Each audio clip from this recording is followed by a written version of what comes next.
రైతులకు యాసంగి ధాన్యం బోనస్ను రేవంత్ సర్కార్ ఎగవేసినట్టేనా?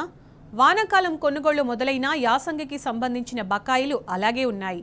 దాదాపు 4 లక్షల మంది రైతులకు 1159 కోట్ల బకాయిలను కాంగ్రెస్ ప్రభుత్వం చెల్లించాల్సి ఉంది. పాత బకాయి ఇవ్వకుండా ఈ వానాకాలం వడ్లకే చెల్లింపులు చేయడంపై అనేక అనుమానాలు వ్యక్తమవుతున్నాయి. నిన్న రైతు భరోసా, నేడు బోనస్ ఇలా ఒక్కో హామీని విస్మరించడంపై రైతులు మండిపడుతున్నారు.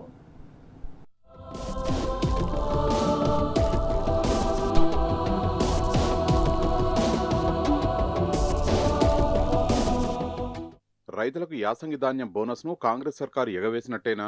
అన్నదాతలు ఆ బోనస్ సొమ్ము గురించి మర్చిపోవాల్సిందేనా? పాత బకాయిలు చెల్లించకుండా కొత్త బోనస్ చెల్లింపుల వెనుక ఉన్న అసలు ఉద్దేశం ఇదేనా? ఇది ఇప్పుడు అన్నదాతల్ని తొలిచివేస్తున్న అంశం. ప్రభుత్వానికి రైతులు గత యాసంగి ధాన్యం విక్రయించి 5 నెలలు గడిచినా ఇప్పటి వరకు నయా పైసా బోనస్ సొమ్ము చెల్లించలేదు. తాజాగా వానాకాలం ధాన్యం కొనుగోలును సైతం ప్రారంభించిన సర్కారు ప్రస్తుత రైతులకు మాత్రం బోనస్ చెల్లిస్తున్నట్లుగా తెలిసింది. దీంతో యాసంగి ధాన్యం అమ్మిన రైతుల్లో ఆందోళన మరింత ఎక్కువైంది. తాము ఎంతో ఆశపడిన బోనస్ సొమ్మును సర్కారు ఇక చెల్లించదా అంటూ ఆవేదన వ్యక్తం చేస్తున్నారు.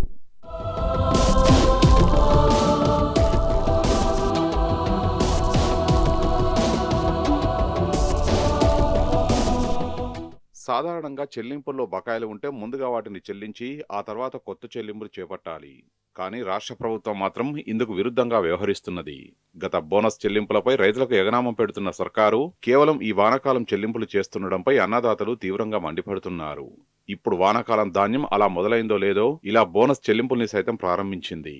కామారెడ్డి జిల్లాలో 3 రైతులకు తొలుత వానాకాలం బోనస్ ను సర్కారు జమ చేసింది. ఈ చెల్లింపులు కూడా ఇదే విధంగా కొనసాగుతాయో లేక 3 నాళ్ల ముచ్చటగానే నిలిచిపోతాయోనని రైతులే అనుమానం వ్యక్తం చేస్తున్నారు. వానాకాలం రైతులతో పాటు యాసంగి రైతులకు కూడా బకాయిలు చెల్లించాలని డిమాండ్లు వినిపిస్తున్నాయి.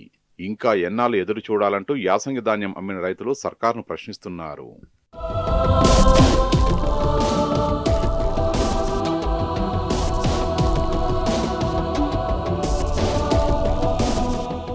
గత యాసంగిలో ధాన్యం అమ్మిన రైతులు బోనస్ సొమ్ముపై ఆశలు వదులుకోవాల్సిందేనా? రైతు భరోసా మాదిరిగానే పాత బకాయిలు ఎగ్గొట్టి కొత్తవి చెల్లించి రైతులను ఏమార్చే కుట్ర చేస్తున్నదనే విమర్శలు వ్యక్తమవుతున్నాయి. గత వానాకాలం రైతు భరోసా నగదు పంపిణీని ఎగ్గొట్టిన సర్కారు ఆ తర్వాత యాసంగిలో కేవలం 3 ఎకరాల రైతుల వరకు పంపిణీ చేసి మమ అనిపించేసింది. దీంతో రైతుల్లో ప్రభుత్వంపై తీవ్ర వ్యతిరేకత వ్యక్తమైంది. దీన్ని కప్పిపుచ్చేలా ఈ వానాకాలం రైతు భరోసాను పూర్తిగా పంపిణీ చేసింది. గత వానాకాలం యాసంగి రైతు భరోసా బకాయిలపై సర్కారు నోరు విప్పడమే లేదు. దీంతో రైతులు 2 సీజన్ల నగదును నష్టపోవాల్సి వచ్చింది. ఇప్పుడు సన్నరకం ధాన్యానికి బోనస్ విషయంలోనూ ఇదే కుట్రకు ప్రభుత్వం తెరతీసినట్టుగా రైతులు భావిస్తున్నారు.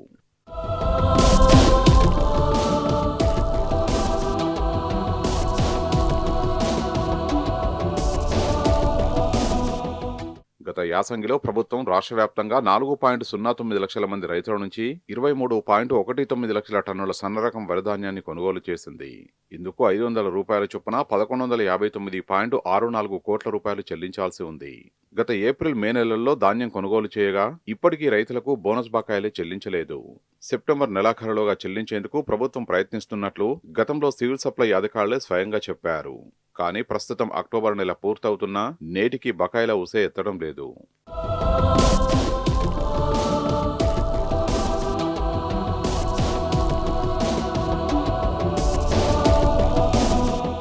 గత యాసంగి ధాన్యం బోనస్ బకాయిలు, ఈ వానాకాలం ధాన్యం చెల్లింపులపై సివిల్ సప్లై ఇప్పటికే ప్రభుత్వానికి నివేదిక ఇచ్చింది. పాత బకాయిలు 1159 కోట్ల రూపాయలు, వానాకాలం బోనస్ కోసం 2000 కోట్ల రూపాయలు, మొత్తంగా బోనస్ కోసం 3159 కోట్ల రూపాయలు అవసరమవుతాయని నివేదిక ఇచ్చింది. సాధారణ ధాన్యం కొనుగోలుకే ప్రభుత్వం వద్ద నిధులు లేవని తెలిసింది.